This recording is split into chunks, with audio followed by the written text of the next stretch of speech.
క్రైస్తవుడంటే ఎప్పుడు కూడా బాధ పెట్టేవాడు కాదు, బాధల్లో ఉన్న వారిని ఓదార్చేవాడు క్రైస్తవుడు అవుతాడు. మనం క్రీస్తును నమ్ముకున్నాము అన్న మాట కంటే కూడా క్రీస్తును ధరించుకున్నాము అన్న మాట చాలా గొప్పది. క్రీస్తును ధరించుకున్నాము అని అంటే క్రీస్తు యొక్క స్వభావం, క్రీస్తు యొక్క లక్షణాలు మనలో కనిపించాలి. క్రీస్తు ఎప్పుడు ఎవరిని ఏ విషయంలో కూడా ఆయన బాధ పెట్టలేదు. ఇంకా చెప్పాలనంటే అందరూ ఆయన్ని బాధ పెట్టారు.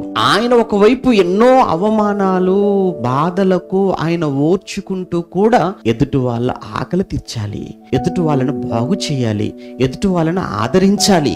ఎన్ని అవమానాలు, ఎన్ని నిందలు, ఎంతమంది ఎంత బాధ పెట్టినా అన్ని తన మనసులో దాచుకున్నాడు. కానీ ఎదుటి వారికి మాత్రం ప్రేమను పంచుతున్నాడు, ఎదుటి వారి పట్ల కనికరాన్ని చూపుతున్నాడు, ఎదుటి వారిని ఆదరించి ఓదార్చే గొప్ప స్వభావం మనం నమ్మిన క్రీస్తుదైనప్పుడు, అదే క్రీస్తును ధరించుకున్న మనము కూడా ఎవరు ఎన్నన్నప్పటికీ మనం మాత్రం ఎదుటి వారి మేలు కోరుకునేవారుగా, ఎదుటి వారికి సహాయం చేసేవారుగా, ఎదుటి వారిని ఆదరించేవారుగా, ఓదార్చేవారుగా ఉండాలి అన్నది ప్రభు జీవితం మనకు నేర్పించే గొప్ప పాఠం.